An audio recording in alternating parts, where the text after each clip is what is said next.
This is the Anything Goes with Jackson Neill podcast.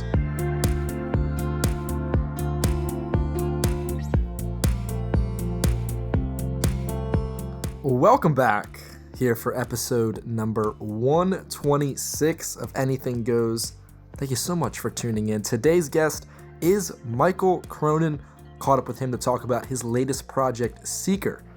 Before we jump into that, though, want to remind everyone that you can get this podcast on your favorite listening platforms, including Apple Podcasts, Spotify, Stitcher, SoundCloud, and YouTube. And make sure to subscribe to get new episodes every single Tuesday and Thursday. So I wanted to catch up with Mikal to talk about this Seeker project because there's a lot of interesting little notes about this project for him. First of all, it's his first solo project in about 4 years. He kind of took a break between his last one and this one. Also, all three of his prior albums were all self-titled, part of this MC series he did, whether it was Mikal Cronin or MC2 or MC3. But now he went away and found Seeker, and he talks about that name a little bit in this interview, and I wanted to get to the bottom of why he decided to switch up his whole naming process, what was different about this inspiration, and what it was like to take that kind of break from music. You know, a lot of times with these musicians, it's tough because you have to release an album, then you go through the touring cycle, and then what you know with touring, it's recording the next album to then, you get the point. It's just kind of an over and over again, about every 2-year cycle. So I wanted to hear how he spent his time off, how that kind of refreshed him, and how that helped him make this album. I mean, he's talking about going to a different place and living in a different place for a little bit. That helped him find some inspiration. Just a cool story, I think, behind this record that it's currently out right now. We talked before it came out, but it was a really, really fun conversation. So let's jump right into it. So can you just tell me a little bit about the process behind this upcoming project, Seeker? Yeah, so it took me, I had a little bit of a gap between this and my last record, about 4 years between this and MC3. So the process was generally a little slower than it had been in the past.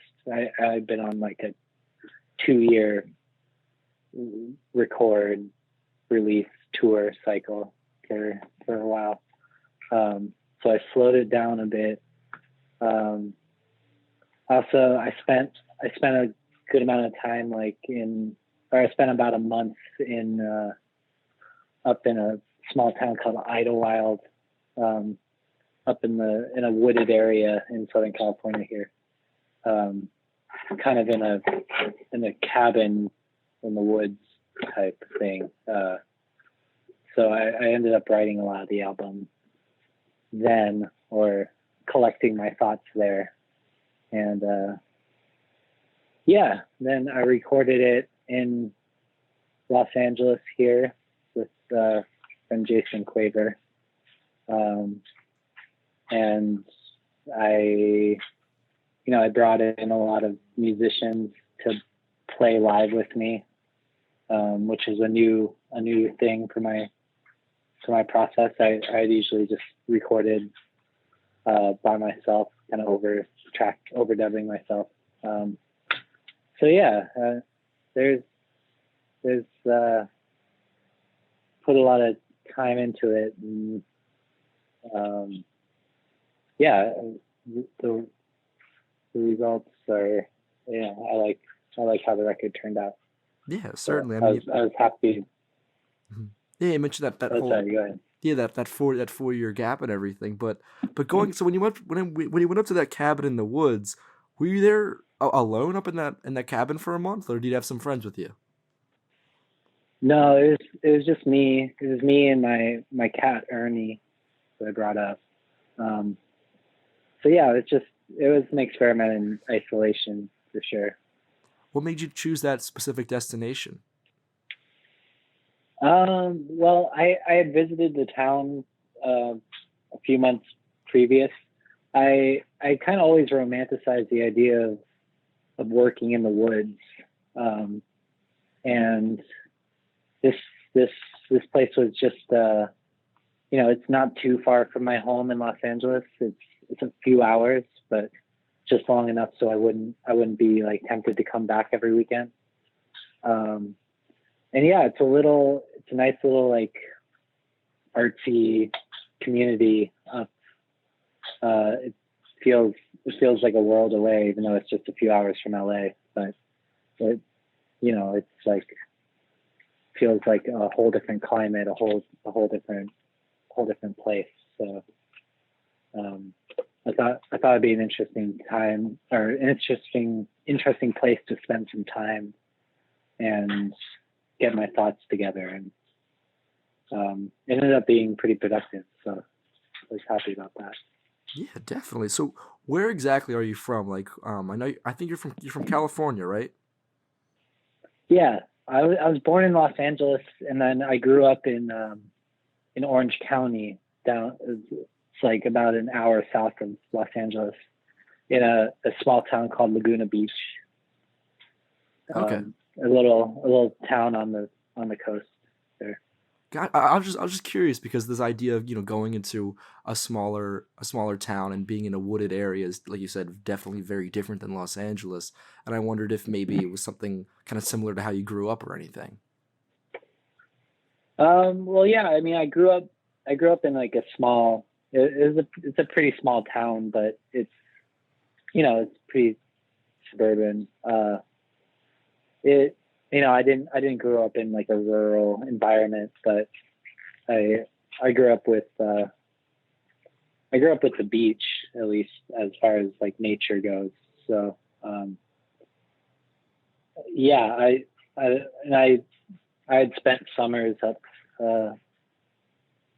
It's did spent some family vacation time like up in the woods during the summertime, and I always connected it as like a very peaceful, relaxing place for me. So I thought that would be a good environment to spend some time. Yeah, certainly. I'm from a small beach town myself over here in New Jersey, Ocean City. So I Oh understand yeah, that small kind of, but still a little bit suburban area. yeah, sure. I mean, not not not really. It's nothing like Los Angeles proper, but yeah, it's close. It's Yeah, exactly. close So to I'm kind of everything. interested in how this wooded environment, how do you think that influenced the music? How do you think that influenced maybe the sound you went for on this record? Well, I was looking for like a generally darker sound than my previous records, um, just as far as like song construction and just the overall tone I was looking for was darker, but also really kind of I wanted to feel kind of beautiful and kind of organic and like um, really just maybe like a natural feeling. I wanted to record. I wanted to keep everything pretty like natural sounding. Record with like a band so that it just sounds like a band in a room, and kind of build my own little world sonically. So I yeah, I uh, writing is helpful for me to be in a quiet place, in a calm place, if possible.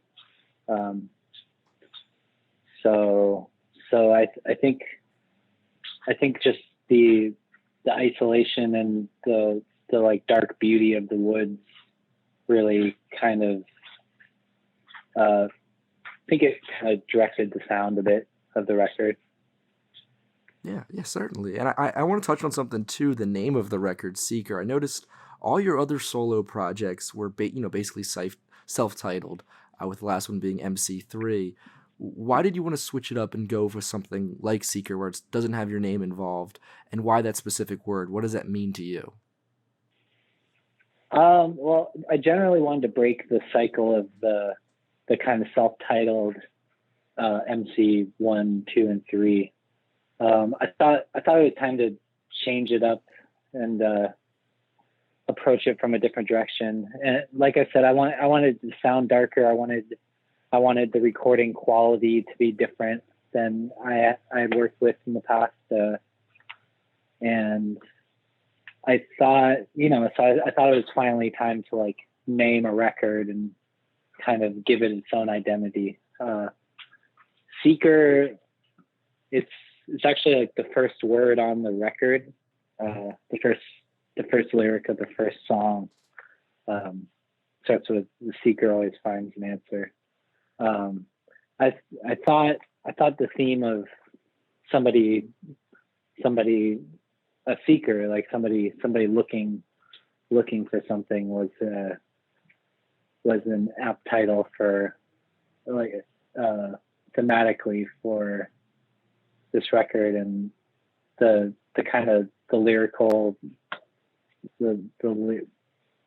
world I have been writing in, and because I keep the music pretty personal, but it's really about like self-exploration and finding my own identity in the world, and kind of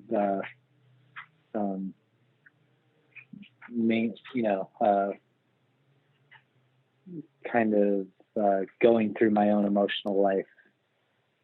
So I'm always somebody who's looking for answers and looking for, searching for the way to best live my life in like a happy, healthy way. So I thought it would be pretty appropriate to use the word seeker. Yeah, you mentioned that first lyric. I actually have that one written down. I wanted to, bring that up and ask you about that. A seeker always finds an answer. It may not be the one you want. Why did you want to start that off? So you got the name of the album from that? Because I found that a really kind of cool way to start the album off and introduce the theme right from the get-go in that first song. Right. Yeah. I had that line before I had the title of the record. I mean, they came about the same time. Like, I wrote that line, and it immediately popped into my head as like a potential record title, because it seemed, it's like it's an open statement. I wanted the first song to be really like open and inquisitive, and I wanted to sound open and I wanted to like set the tone for the rest of the record with lyrically, which seemed to make sense, that of searching for answers, and you're gonna find something, but it might not be what you expect,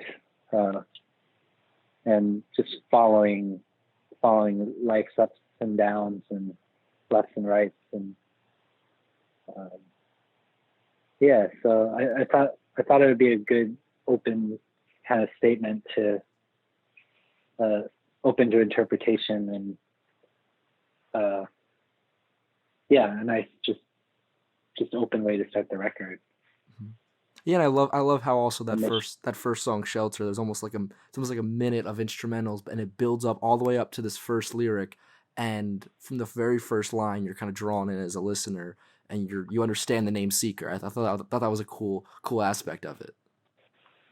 Oh, good. Well, I'm glad you experienced it like that, for sure. Yeah. So that was hoping for. Exactly. So I kind of want to get more into this 4-year break, because I was looking, throughout your discography, and usually you're releasing records on about a 2-year basis, and this time you took double that amount of time. You mentioned, staying in that cabin in that smaller town, but just what was it like to be able to maybe take a little bit of a break, take a little bit of a breather, and give yourself several years to create this record, as opposed to maybe the quicker turnaround you had in other ones? Yeah, I felt like maybe I was riding a similar wave of inspiration from the first 3 records, just because that 2-year cycle kind of comes up quick when you're recording and touring and stuff. But it was nice. It was nice to take a little more time. I stayed busy. I was working a lot with Ty Segall and touring and recording with that band.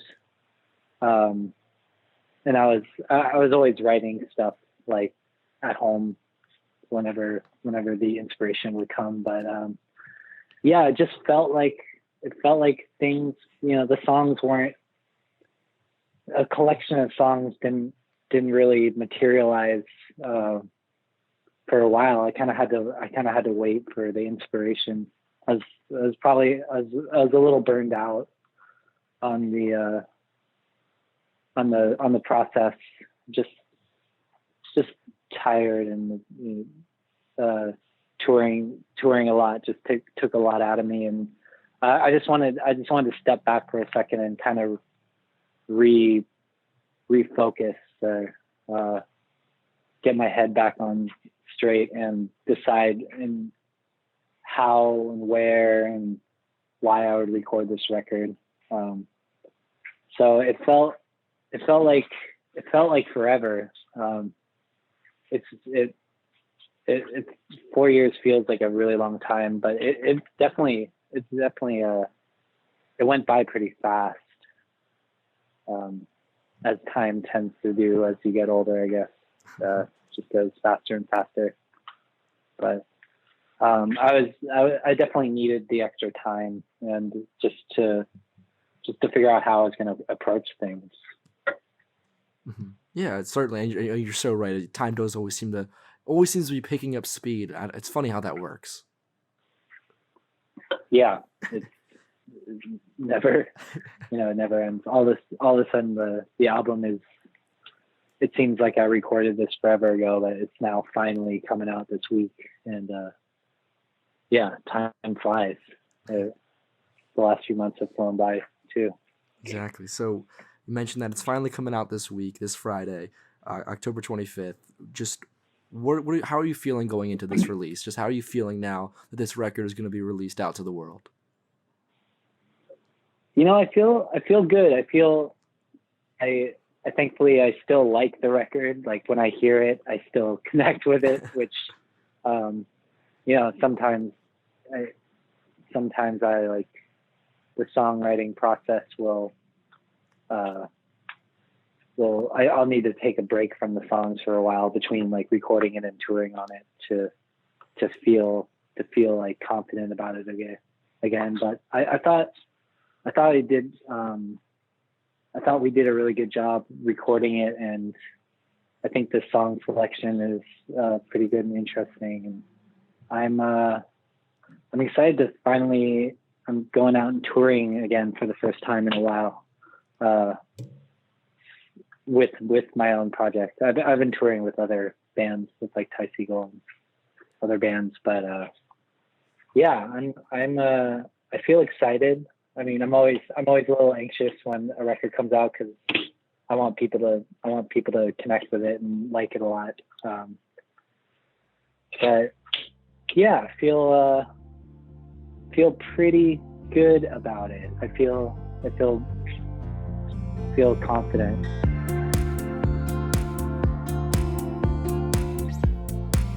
Well, a thank you goes out to Michael for coming on to the podcast. Remember, Seeker is out right now. You can go buy/stream that album wherever you like to listen to music. I'll have a link down in the description so you guys can go check that album out. It's definitely one you guys should give a listen to. I've been listening to it a lot in recent days and have really, really been enjoying it. And with that, that's going to wrap it up for this episode of the Anything Goes with Jackson Neill podcast. Thank you so much for checking it out. Remember, make sure to subscribe on your favorite podcast platform, as well as rate the podcast. There's new episodes every single Tuesday and Thursday. For more episodes of this, older episodes, as well as my sports and music discussion podcasts, go over to jacksonneillpodcast.com. That's the place where I put every single podcast that I record. Now, if you're a really big fan of the show, maybe consider becoming a subscriber over on Patreon. There, you get access to bonus content from my sports and music podcast, as well as bonus questions from a lot of the interviews here on Anything Goes. And they're kind of like off-topic questions, so think like what kind of music they're listening to, what their favorite movies are at the moment. Those are the questions, the same exact ones I asked Michael from this interview. And if you want access to those, you can get that over on Patreon for only a couple dollars a month, or even $1 a month. So make sure to go over and check that out. I write, record, produce, do everything for these podcasts myself as a full-time college student. So any little bit of support just goes a long way in helping me spend more time making these fun episodes. If you want to stay up to date on everything I'm doing, you can follow me on Instagram and Twitter at JacksonNeill20. Today's music is by Analog by Nature with their song CDK Sunday. Thanks again for listening. I'll see you all next time.